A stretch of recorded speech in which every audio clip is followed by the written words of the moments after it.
Assemblée générale de l'Organisation des Nations Unies, l'Amamra se vautre, Bourita le corrige.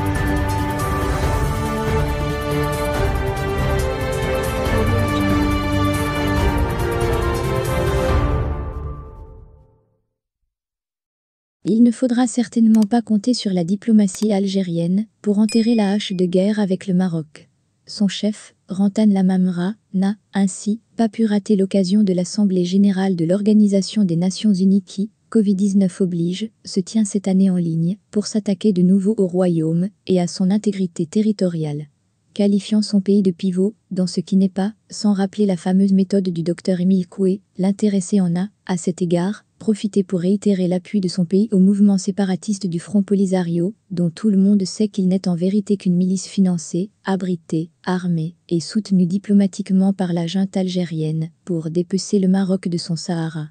L'Algérie réaffirme son soutien aux droits du peuple sahraoui, sikh, à l'autodétermination, et appelle l'Organisation des Nations Unies à assumer ses responsabilités juridiques envers le peuple sahraoui, sikh, et à garantir ses droits inaliénables, a-t-il clamé, reconnaissant implicitement encore le rôle de partie prenante dans le différend saharien, mais oubliant par ailleurs de préciser que les habitants de la région concernée, ou ce qu'il veut appeler le peuple sahraoui, se considèrent eux-mêmes comme une composante du peuple marocain, et qu'ils viennent d'ailleurs de le montrer éloquemment à travers leur taux de participation de 63% aux législatives, communales et régionales du 8 septembre 2021. Ce que le ministre des Affaires étrangères, Nasser Bourita, également invité à s'exprimer au cours de l'Assemblée générale de l'Organisation des Nations Unies, s'est, ceci dit, chargé de rappeler à M. Lamamra, en soulignant que ce taux de participation reflète indéniablement la volonté de la population des provinces du Sud à s'engager entièrement et avec efficacité dans la mise en œuvre du modèle de développement de la région lancé début novembre 2015 par le roi Mohamed VI.